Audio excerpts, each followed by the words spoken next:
Just because trains are embarrassingly slow in the United States doesn't mean other countries aren't moving forward with some really cool new train technology. And in Japan, a Japan Railway maglev train hit 603 miles per hour, or 603 kilometers per hour, 374 miles per hour on an experimental track, which is a new world record. The train spent just under 11 seconds traveling above 600 kilometers per hour. The train broke its own record from last Thursday when it ran at 590, beating the prior record of 581. Right now, China has the world's fastest commercial maglev. That one hits 268 miles per hour on a route through Shanghai. To contrast this, the fastest train in the US is Amtrak's Acela Express. It's capable of going up to 150 miles per hour. Usually it kind of plods along at about half that speed, 75 miles per hour. That's an embarrassment. Let's not talk about that for now. Let's talk about the positive. This train, Lewis, could effectively be faster than an airplane, and I'll explain. And this tells us a lot about why the aviation lobby does not want fast trains in the US. Imagine a common flight from JFK International Airport here in New York City to Miami, Florida. It's a 3-hour flight, okay?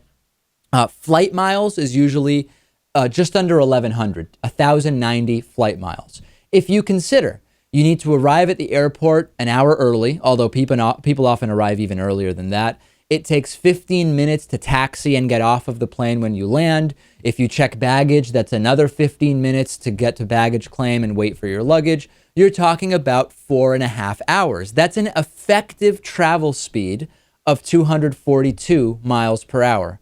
This train went 366 miles per hour, even giving yourself 15 or even 30 minutes to show up before the train leaves. It's still effectively faster than the flight. I know that the train needs to accelerate to that speed and slow down the average speed. But the fact that we are even having this conversation about, this train could be effectively faster than the plane is so telling about why the airline industry does not want fast trains in the US. And after all the horror stories we've heard from you about flying, just think about how much more efficient trains can really be. Do you think we're going to get real high-speed trains here in the US at any point? I mean, I know we have this short route. I think it's San Francisco to LA or LA to San Diego. I forget it. That's being developed. But are we, I mean, I just have no optimism about this. Assuming this country doesn't fall into ruin, I think we will, but it's going to be a very, very long time.